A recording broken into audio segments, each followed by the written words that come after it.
গত ১৩ June Israel হঠাৎ করেই ইরানের সামরিক এবং পারমাণবিক স্থাপনায় হামলা শুরু করে এবং এই ধরনের হামলায় একটা তৃতীয় বিশ্বযুদ্ধ হতে যাচ্ছে এরকম আশঙ্কা অনেকেই করেছিলেন। শেষ পর্যন্ত এটা তৃতীয় বিশ্বযুদ্ধ না হলেও আদতে কিন্তু গোটা বিশ্বের কূটনীতিতে বড় রকমের একটা ধাক্কা দিয়েছে। আজকে এই বিষয়ে আলোচনা করব যে হঠাৎ এই মুহূর্তে ইসরায়েল কেন ইরানে হামলা করলো। আর এই আলোচনাটা বেশি দরকার তাহলে যুদ্ধের প্রেক্ষাপট এবং আমি কেন বলছি যে ইরান স্ট্র্যাটেজিক্যালি এই যুদ্ধটা জিতেছে সেটি বোঝা যাবে। এছাড়া এই যুদ্ধে কার কতটুকু ক্ষতি হলো, যুদ্ধে কোন দেশ কার পাশে ছিল এবং সবশেষে এই যুদ্ধ ভবিষ্যতে মধ্যপ্রাচ্যের কূটনীতিতে কাকে এগিয়ে দিল, এই বিষয়গুলো নিয়ে আলোচনা করব। ইরানের সাথে ইসরায়েলের শত্রুতার শুরু সেই 1979 সাল থেকে, যখন থেকে ইরানে ইসলামী বিপ্লব হয় সেই সময় থেকে। তার মানে তাদের দুই দেশের মধ্যে যে শত্রুতা সেটি প্রায় 4 যুগের মতো দীর্ঘস্থায়ী। সাম্প্রতিক সময় দুই দেশের মধ্যে তেমন কোনো উত্তেজনাও ছিল না যাতে করে কারো মনে সন্দেহ হতে পারে যে ইসরায়েল ইরানে বিমান হামলা করার মতো আগ্রাসনের ঘটনা ঘটাবে। উপরন্তু যুক্তরাষ্ট্রের সঙ্গে পারমাণবিক কার্যক্রম নিয়ে ইরান 6ষ্ঠ দফার আলোচনায় বসতে যাচ্ছিল। এই ধরনের পরিস্থিতিতে কোনো ধরনের উস্কানি ছাড়াই ইসরায়েল গত 13 জুন ইরানে হামলা করে। ইরানের সামরিক যে নেতৃগোছের অন্তত 5 জন এবং পারমাণবিক বিজ্ঞানীদের মধ্যে বাঘা বাঘা 5 জনকে হত্যা করেছে। এই মুহূর্তে এই আগ্রাসনমূলক হামলা করার পেছনে অন্তত 8টি কারণ রয়েছে বলে ইন্টারন্যাশনাল যারা কূটনীতিক রয়েছেন বা যারা কূটনীতি নিয়ে আলাপ করেন বা বিশ্লেষক রয়েছেন তারা মনে করছেন। ইসরায়েল ইরানে হামলা করার পেছনে একটি বড় কারণ হচ্ছে 2023 সালের 7 অক্টোবর আপনারা জানেন যে হামাস ইসরায়েলের ভিতরে ঢুকে একটি সেনা ঘাঁটি দখল করার পর থেকে ইসরায়েল গাজায় ম্যাস কিলিং চালাচ্ছে। এখন পর্যন্ত এই 1.5 বছরের ব্যবধানে ইসরায়েলের সেনারা প্রায় 1 লাখ মানুষ হত্যা করেছে। তাও মানুষকে এমনভাবে মারা হচ্ছে, ধরুন মানুষ ত্রাণ আনতে যাচ্ছে তাদেরকে মারা হচ্ছে, কেউ হাসপাতালে রয়েছে তাদেরকেও মারা হচ্ছে। এ ধরনের হামলাকে বিশ্বের বিভিন্ন দেশের স্কলাররা এথনিক ক্লিনজিং বা জেনোসাইড এবং যুদ্ধাপরাধ বলে আখ্যা দিচ্ছেন। এমনকি খোদ ইসরায়েলের বিশেষজ্ঞরা, মার্কিন যুক্তরাষ্ট্রের অধ্যাপকরা এবং জুইশ বিশেষজ্ঞরাও একে যুদ্ধাপরাধ বলে আখ্যা দিচ্ছেন। হাজার হাজার নিরস্ত্র মানুষকে এভাবে মারা, শহরের পর শহর ধুলায় মিশিয়ে দেয়া এবং গাজায় কৃত্রিমভাবে দুর্ভিক্ষ সৃষ্টি করার জন্য সবাই ইসরায়েলের দিকে আঙ্গুল তুলছেন। এই অবস্থায় বিশ্ববাসীর মনোযোগকে গাজা থেকে দূরে সরানোর জন্য বা ইসরায়েলের যুদ্ধাপরাধ মানুষকে ভুলিয়ে দেওয়ার জন্য তারা যে জেনোসাইড চালাচ্ছে সেটি চালিয়ে যাওয়ার জন্য ইরানে হামলা করা হতে পারে এমনটা তারা মনে করছেন। কারণ ইসরায়েলকে এমন কিছু করতে হতো যেটি গাজার চেয়েও বড় ঘটনা এবং বিশ্বের মানুষকে এই ঘটনাটি দিয়ে যেন মনোযোগকে সরাতে বাধ্য করে সেই রকম একটি ঘটনা তাদের ঘটানো প্রয়োজন ছিল। আর সেক্ষেত্রে ইরানে হামলা করাটা একটি বড় ঘটনা নিশ্চয়ই। ঠিক এই মুহূর্তে ইরানে হামলা করার দ্বিতীয় যে কারণটি বিশ্লেষকরা বলছেন সেটি হচ্ছে বেঞ্জামিন নেতানিয়াহু 1990-এর দশক থেকেই বলে আসছিলেন যে ইরান পারমাণবিক বোমা বানানোর শেষ পর্যায়ে রয়েছে। তার এই মিথ্যার উপর দাঁড়িয়ে ইসরায়েল নানা সময়ে ইরানে হামলা করার সুযোগ খুঁজছিল। কিন্তু ইরান যেহেতু সবসময় আন্তর্জাতিক আণবিক সংস্থা যেটি IAEA নামে পরিচিত তাদেরকে পারমাণবিক কেন্দ্রগুলোতে ঢুকতে দিয়েছে, তাদের আন্তর্জাতিক যে চুক্তি রয়েছে আণবিক চুক্তি সেখানে তারা চুক্তি স্বাক্ষর করেছে। সুতরাং ইরানে হামলা করার মতন জোরালো যুক্তি ইসরায়েল দিতে পারছিল না। এদিকে যেদিন ইসরায়েল ইরানে হামলা চালায় তার ঠিক আগের দিন আন্তর্জাতিক আণবিক সংস্থা জানায় যে ইরান তার পারমাণবিক কেন্দ্রগুলোতে সুরক্ষার যে আন্তর্জাতিক নিয়ম রয়েছে সেটি মানছে না।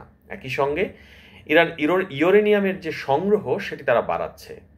তারা স্পষ্ট করে এটিও জানায় যে এই ইউরেনিয়াম সংগ্রহ বাড়ানোর মাধ্যমে ইরান নিউক্লিয়ার বোমা বানাচ্ছে সেরকম কোনো প্রমাণ নেই। অথচ এই চিঠির উপর ভিত্তি করেই নেতানিয়াহু সময় ক্ষেপণ না করেই হামলা করে বসলেন ইরানে। পুরো দায় চাপালেন আন্তর্জাতিক আণবিক সংস্থার দিকে যে ইরান শিগগির বোমা বানিয়ে ফেলবে। এটি যে ইরানে হামলা করার জন্য তার অজুহাত সেটি বোঝা যায় হামলার পরদিনই যখন IAEA সরাসরি জানিয়ে দেয় যে ইরান পারমাণবিক বোমা বানাচ্ছে এমন কোনো প্রমাণ তাদের কাছে নেই। সেটি তারা স্পষ্ট করে তাদের রিপোর্টে বলেছে, কিন্তু ততক্ষণে যা হওয়ার তা হয়ে যায়। এদিকে IAEA-র অজুহাত দিয়ে ইসরায়েল ইরানে হামলা করে দিলেও ইসরায়েল কিন্তু এখন পর্যন্ত আণবিক সংস্থার সাথে চুক্তিতেই স্বাক্ষর করেনি। এমনকি ইসরায়েল এখন পর্যন্ত আন্তর্জাতিক আণবিক সংস্থাকে তাদের পারমাণবিক কেন্দ্র পরিদর্শন পর্যন্ত করতে দেয়নি। ইসরায়েল এই মুহূর্তে ইরানে হামলা চালানোর আরেকটি কারণ হলো ইরানের মিত্র লেবাননের হিজবুল্লাহ বেশ চাপে রয়েছে। লেবানন হলো ইসরায়েলের প্রতিবেশী দেশ। এখান থেকে ইরানের জন্য ইসরায়েলে হামলা চালানো বেশ সহজ। কিন্তু গত 1 বছর ধরে হিজবুল্লাহ চাপে রয়েছে, কারণ ইসরায়েল হিজবুল্লাহর যেসব বড় বড় নেতা রয়েছেন তাদেরকে বোমা দিয়ে উড়িয়ে দিয়েছেন গত কিছুদিনের মধ্যেই। নইলে লেবাননের এই হিজবুল্লাহ ইরানের ফরওয়ার্ড ডিফেন্স হিসেবে কাজ করতে পারত। এই সময়ে ইরানে হামলা করার আরেকটি কারণ হলো ইরানের সবচেয়ে ক্লোজ যে মিত্র রাশিয়া, সে নিজেই এখন বিপদে আছে। ইউক্রেনে যুদ্ধ করতে গিয়ে রাশিয়া তাদের কয়েক লাখ সেনা হারিয়েছে। তাছাড়া অর্থনৈতিক নিষেধাজ্ঞায় পড়ে রাশিয়ার অর্থনীতিও চাপের মুখে রয়েছে। এই অবস্থায় ইরানে হামলা করা হলে তাকে সহায়তা করতে রাশিয়া খুব বেশি কিছু করতে পারবে না, এটাই ইসরায়েল বুঝতে পেরেছে। ইরানের আরেক যে মিত্র চীন, সেও বেশ কিছুটা চাপের মধ্যে রয়েছে মার্কিন যুক্তরাষ্ট্রের সাথে বাণিজ্য যুদ্ধ নিয়ে, আর এই সুযোগটাই নিয়েছে ইসরায়েল। ইরানে এই মুহূর্তে হামলা করার আরেকটি কারণ হলো বর্তমানে ইরান নিজেই অর্থনৈতিকভাবে বেশ চাপের মুখে রয়েছে। দীর্ঘদিন ধরে অর্থনৈতিক নিষেধাজ্ঞার মধ্যে থাকায় ইরান তার অর্থনীতি নিয়ে বেশ চ্যালেঞ্জের মধ্যে ছিল। তাদের মূল্যস্ফীতির হার 40% পর্যন্ত উঠে যায়। একবার চিন্তা করুন, আমাদের মূল্যস্ফীতির হার 10% উঠায় আমাদের পরিস্থিতি কি হচ্ছে, আমরা জিনিসপত্রের দাম কেমন দেখছি বাজারে। সেখানে ইরানে মূল্যস্ফীতি উঠেছিল 40% পর্যন্ত, ফলে তাদের দরিদ্রতার হারও বেড়েছে অনেক। এই অবস্থায় ইসরায়েলের চিন্তা হলো ইরানকে এই সময় হামলা করলে তা দেশটির অর্থনীতিকে পঙ্গু করে দিতে পারে, যা তাদের জন্য যুদ্ধে জয়ী হতে বড় রকমের সাহায্য করতে পারে। এই মুহূর্তে ইরানে হামলা করার আরেকটি কারণ হলো ইরানে কয়েকদিন আগে সরকার বিরোধী আন্দোলন ঘিরে আয়াতুল্লাহ আল খামেনি কিছুটা অস্বস্তির মধ্যে ছিলেন। সুতরাং এই অবস্থায় অর্থনীতি যদি আরও চাপের মুখে পড়ে যায়, তাহলে সাধারণ মানুষকে ইরান সরকারের বিরুদ্ধে আরও খেপিয়ে তোলা সম্ভব হবে। ফলে ইসরায়েল এবং যুক্তরাষ্ট্র তাদের যে পছন্দের সরকার তাকে ক্ষমতায় নিয়ে আসতে পারবে। এমনকি ইসলামী বিপ্লবের আগে যে রাজা ছিলেন, তার ছেলে রেজা পাহলভি ইরানের জনগণকে বিপ্লবের ডাকও দিয়েছিলেন এই যখন হামলা হয় ঠিক সেই মুহূর্তে, যাকে যুক্তরাষ্ট্র এবং ইসরায়েল ক্ষমতায় আনতে চাইছিল। এই মুহূর্তে ইরানে হামলা করার আরেকটি কারণ হলো ইসরায়েলের ভেতরে বেঞ্জামিন নেতানিয়াহু বেশ চাপের মধ্যে রয়েছেন। তার বিরুদ্ধে আনা দুর্নীতির বিভিন্ন অভিযোগ সহ নানা বিষয়ে তিনি ক্ষমতায় থাকতে পারবেন কিনা সেটি নিয়ে শঙ্কা তৈরি হয়েছে। ফলে এই যুদ্ধের মাধ্যমে সে তার ক্ষমতাকে চিরস্থায়ী করার একটি উপায় হিসেবে নিয়েছেন। সবশেষে এই মুহূর্তে হামলা চালানোর আরেকটি বড় কারণ হলো আমেরিকার কোনো প্রেসিডেন্টই কখনো এর আগে ইরানে হামলা চালানোর অনুমতি দেয়নি ইসরায়েলকে। কোনো এক অজানা কারণে ডোনাল্ড ট্রাম্প ক্ষমতায় আসার পরই ইসরায়েলকে এই অনুমতি দিল, যে কারণে ইসরায়েল ইরানে হামলা চালাতে আর দেরি করেনি। এবার আসি এই যুদ্ধে কার কতটুকু ক্ষতি হলো কিংবা শেষ পর্যন্ত কে জিতল।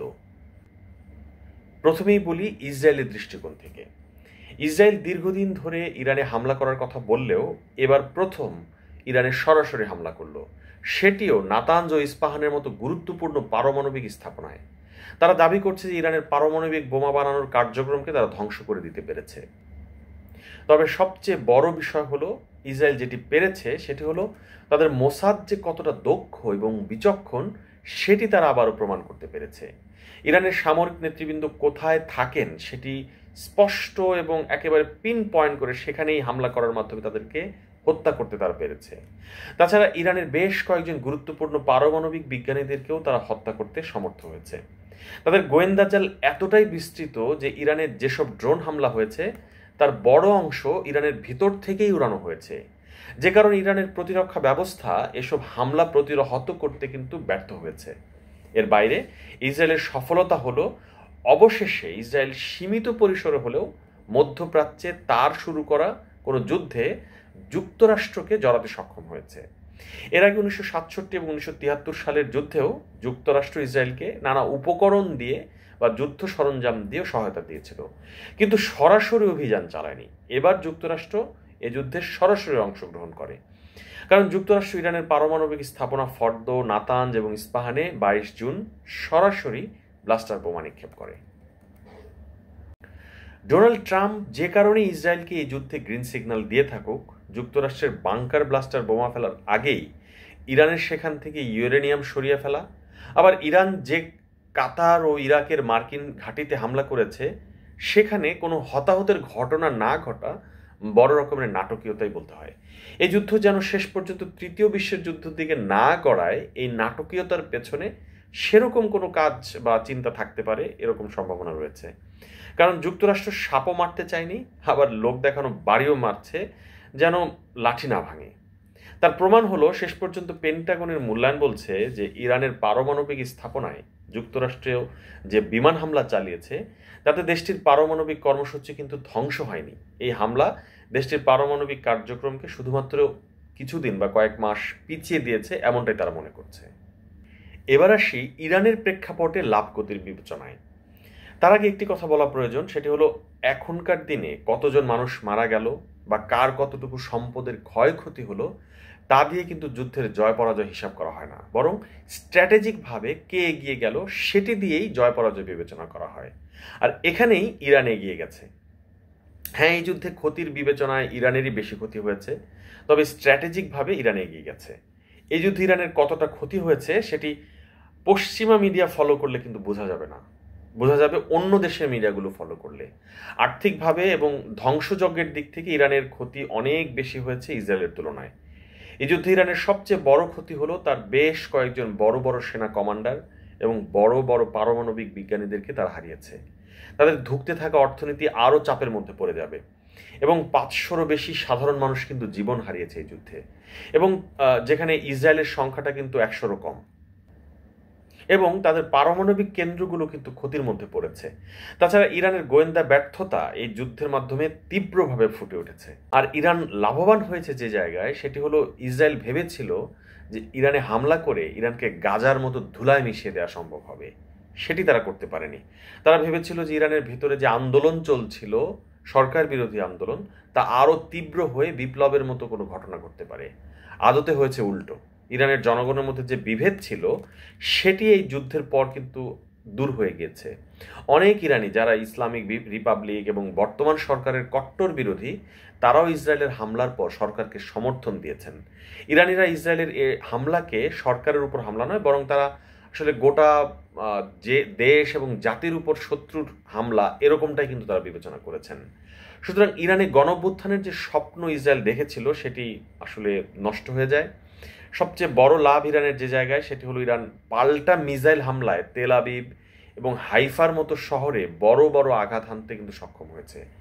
ফলে ইসরায়েলের সেনাবাহিনী অজেয় এবং তাদের আকাশ সীমায় শত্রুপক্ষ হামলা করতে পারবে না বলে তাদের যে অহংকার ছিল, তাদের যে গরিমা ছিল, সেটি ইরান কিন্তু গুড়িয়ে দিয়েছে। ইসরায়েলের আয়রন ডোম সহ মিসাইল প্রতিরোধী ব্যবস্থা ভেঙে তাদের উপর মিসাইল আঘাত করা যে সম্ভব, ইরান সেটি করে দেখাতে পেরেছে, যা একদিকে ইরানের মনোবল বাড়াবে এবং অন্যদিকে ইসরায়েলের সেনাবাহিনীর মনোবলে আরও বড় রকমের ধাক্কা দিবে। ইতিমধ্যে কিন্তু আমরা দেখেছি যে ইসরায়েল থেকে অনেক মানুষ কিন্তু সরে যাচ্ছেন, ইসরায়েল থেকে অন্যান্য দেশে চলে যাচ্ছেন। তাছাড়া ইরানের মুহুর্মুহু হামলা, একের পর এক হামলা, বুদ্ধিদীপ্ত মিসাইল এবং ধোঁকা দেওয়ার জন্য অসংখ্য ফাঁকা ড্রোন হামলা এবং বিভিন্ন রকমের আঁকা বাঁকা যায় এই ধরনের মিসাইল ছাড়া বিভিন্নভাবেই কিন্তু ইসরায়েলকে তাদের দামি দামি ইন্টারসেপ্টর খরচ করতে হয়েছে। ফলে শেষ দিকে ইসরায়েল অনেকটা বাধ্য হয়ে যুক্তরাষ্ট্রের কাছে অস্ত্রের সহায়তা নিয়েছে। ইরান বিশ্বের সবচেয়ে বেশি সময় ধরে অর্থনৈতিক নিষেধাজ্ঞায় থাকা দেশ হলেও কোনো দেশের সহায়তা ছাড়া ইসরায়েলকে এভাবে পাল্টা আঘাত হানতে পারাটা বিশ্বের চোখে এটি আসলে ইসরায়েলের এক ধরনের মনস্তাত্ত্বিক পরাজয়, যেটি ভবিষ্যতে রাজনৈতিক চিন্তায় বা চেতনায় ইসরায়েল বিরোধী শক্তিকে আরও বেশি অনুপ্রাণিত করবে। ফলে মধ্যপ্রাচ্যে ইরান আরও বেশি শক্তিশালী হবে। এই যুদ্ধে ইরানের সবচেয়ে বড় বিজয় হলো ইরান এখন যে কোনো মূল্যে দ্রুত পারমাণবিক বোমা বানাতে চাইবে, যার ঘোষণা অলরেডি তারা দিয়েছে, এবং তারা আন্তর্জাতিক আণবিক সংস্থার কাছ থেকে কিন্তু বেরিয়েও গেছে। এখন তারা বিশ্বের কাছে যুক্তি দিতে পারবে যে তারা তাদের নিজেদের আত্মরক্ষার জন্যই পারমাণবিক বোমা বানাতে চায়। এটা বিশ্বকে তারা বোঝাতে পারবে। এবার আসি এই যুদ্ধে অন্য দেশগুলোর ভূমিকা কী ছিল সে বিষয়ে। এই যুদ্ধে ইউরোপের দেশগুলো বরাবরের মতোই ইসরায়েলের পক্ষ নিয়েছে। এই হামলাকেও তারা ইসরায়েলের আত্মরক্ষার মিশনের অংশ হিসেবেই প্রচার করছে, খুব লজ্জাজনকভাবে। ভারতের অনেক মানুষ প্রকাশ্যে ইসরায়েলের পক্ষে নিলেও ভারত সরকার কিন্তু ইরানে হামলার ব্যাপারে উদ্বেগ প্রকাশ করেছে। ইরানের মিত্র দেশগুলোর মধ্যে রাশিয়া নিজেই ইউক্রেন যুদ্ধ নিয়ে ঝামেলায় থাকলেও যুদ্ধ থামাতে বা মধ্যস্থতা কিন্তু তারা করতে চেয়েছে। তবে তারা ইসরায়েলে কোনো ধরনের হামলা করবে না সেটিও জানিয়েছে, কারণ ইসরায়েলে অনেক রাশিয়ান মানুষ বাস করে, এটা তারা নিজেরাই বলেছে। তাছাড়া ইসরায়েলকে তারা শত্রু দেশ হিসেবেও গণ্য করে না। অন্যদিকে চীন প্রথম থেকে ইরানকে কূটনৈতিক সহায়তা দিয়েছে।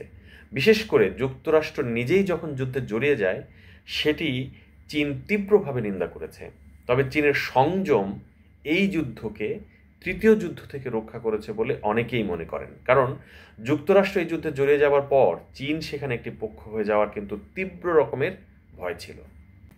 সার্বিক বিশ্লেষণে এই হামলা দিয়ে ইসরায়েল আবারও প্রমাণ করলো তারা একটি দেশ হিসেবে আগ্রাসনকারী দেশ, এবং তারা মধ্যপ্রাচ্যের ক্ষমতায় একচ্ছত্র অবস্থানে থাকতে চাইছে। তারা চাইছে যে ফিলিস্তিনকে সম্পূর্ণ রূপে তাদের নিজেদের করায়ত্ত করতে, এবং এই জন্য বা এই নিজেদের করায়ত্ত করার ক্ষেত্রে যেন কোনো ধরনের বাধার অবশিষ্ট না থাকে।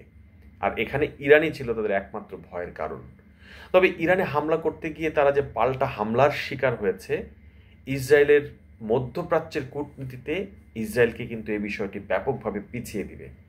সাম্প্রতিক সময় ইরান ও সৌদি আরবের মধ্যে দীর্ঘদিন পর যে মুখ দেখাদেখিটা অন্তত শুরু হয়েছে, সেখানে ইরানের এই মনস্তাত্ত্বিক বিজয় নতুন কোনো মাত্রা যোগ করলেও করতে পারে। তবে এই যুদ্ধে সবচেয়ে বড় পরাজয় হয়েছে জাতিসংঘের। জাতিসংঘ যে শক্তিশালী দেশগুলোর বিরুদ্ধে কার্যত তেমন কোনো ভূমিকাই রাখতে পারে না, সেটি এই যুদ্ধের মাধ্যমে আবারও প্রমাণিত হলো। এই যুদ্ধে সবচেয়ে বড় পরাজয় হয়েছে মানব জাতির, মানবতার।